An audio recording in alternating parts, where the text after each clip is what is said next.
Assalamualaikum warahmatullahi wabarakatuh. Perkenalkan, nama saya Amelia Indanovita dengan NIM 1183003 dan teman saya yaitu Diah Adelina Putri dengan NIM 1183004. Di sini kami akan menjelaskan tugas dari mata kuliah gelombang panjang yaitu Coriolis Effect in Tidal Waves. Di sini yang pertama ada definisi Coriolis, kemudian yang kedua ada pengaruh Coriolis terhadap tinggi gelombang panjang, kemudian yang ketiga ada pengaruh yang lebih besar di perairan laut dalam atau dangkal, kemudian yang terakhir ada kesimpulan. Langsung saja kita masuk pada definisi Coriolis. Apa sih yang dimaksud dengan Coriolis?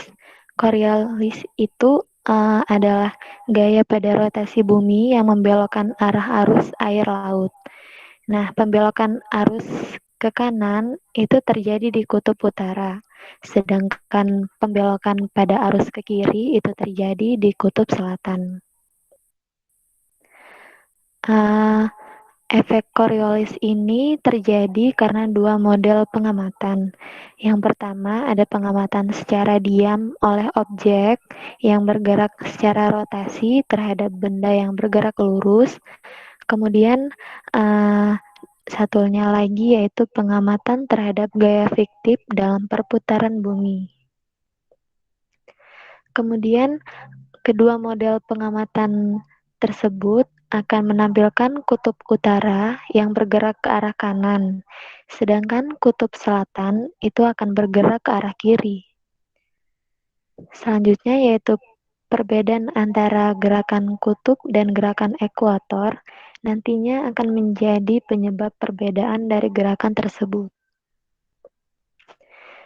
Kemudian di sini terdapat persamaan dari gaya Coriolis di mana kecepatan sudut rotasi buminya sebesar 7,29 kali 10 pangkat min 5 radian per detik.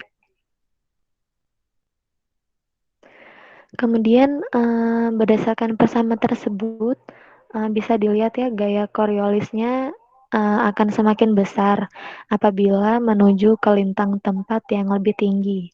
Dan sebaliknya, gaya Coriolis akan menjadi semakin kecil jika lintang tempatnya semakin rendah, yaitu pada ekuator 0, yaitu gaya Coriolisnya akan menuju 0. Nah, di sini masuk ke tahap kedua, yaitu pengaruh Coriolis terhadap tinggi gelombang panjang. Gaya Coriolis ini nantinya akan mempengaruhi aliran massa air, di mana gaya ini nantinya akan membelokkan arah dari arah yang lurus. Kemudian gaya ini juga nantinya akan menyebabkan timbulnya perubahan arah arus yang kompleks, sehingga terjadinya semakin dalam kedalaman atau ketinggian suatu perairan gelombang. Jadi gaya Coriolis ini dia nantinya akan mempengaruhi terhadap ketinggian suatu gelombang, di mana akan menyebabkan sebuah perubahan-perubahan yang terjadi pada arus dalam suatu ketinggian gelombang tersebut. Nah, di sini bisa dilihat ya sebuah gambar yang menunjukkan bahwa pembelokan itu mengarah ke kanan di belahan bumi utara dan akan mengarah ke kiri di belahan bumi selatan. Nah, kemudian gaya tersebut itu nantinya akan mengakibatkan adanya aliran gear yang searah jarum jam ke kanan ya pada belahan bumi utara dan berlawanan arah dengan arah jarum jam di belahan bumi selatan. Nah, kemudian perubahan arus ini dia itu dipengaruhi oleh angin. Nantinya dia akan mempengaruhi yang berasal dari gaya Coriolis yang bisa disebut juga dengan spiral Ekman. Kemudian akan dijelaskan oleh teman saya yaitu Diah Adelina Putri. Iya, selanjutnya, pengaruh yang lebih besar di manakah antara di perairan laut dalam atau dangkal. Nah, arus permukaan laut umumnya digerakkan oleh stres angin yang bekerja pada permukaan laut. Angin cenderung mendorong lapisan air di permukaan laut dalam arah gerakan angin.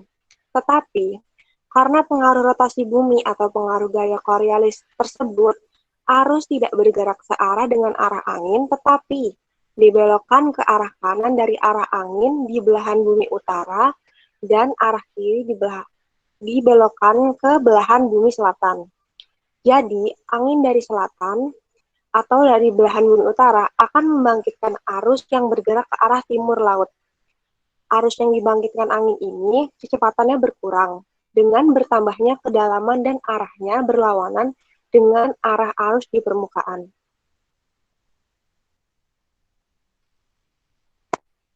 Di samping arus yang bergerak di permukaan, terdapat juga arus yang bergerak di lapisan dalam. Sirkulasi ini dikenal dengan nama sirkulasi yaitu termohalin. Arus di lapisan dalam ini bergerak lebih lambat daripada arus permukaan.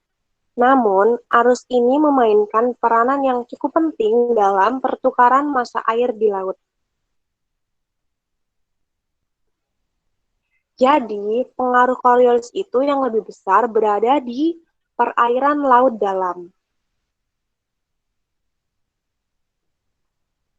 Nah, kesimpulan yang dapat kami sampaikan, pertama, Coriolis adalah gaya pada rotasi bumi yang membelokkan arah air laut. Yang kedua, gaya Coriolis mempengaruhi aliran massa air, di mana gaya ini akan membelokkan arah mereka dari arah yang lurus.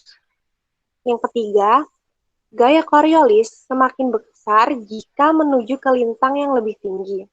Nah, kesimpulan yang terakhir, pengaruh Coriolis yang lebih besar berada di perairan laut dalam.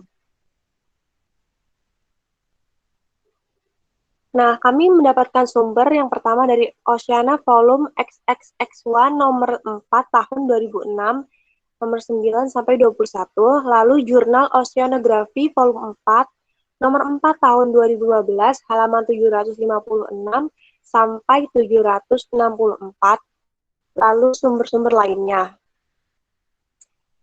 Saya kembalikan kepada teman saya, Amelia.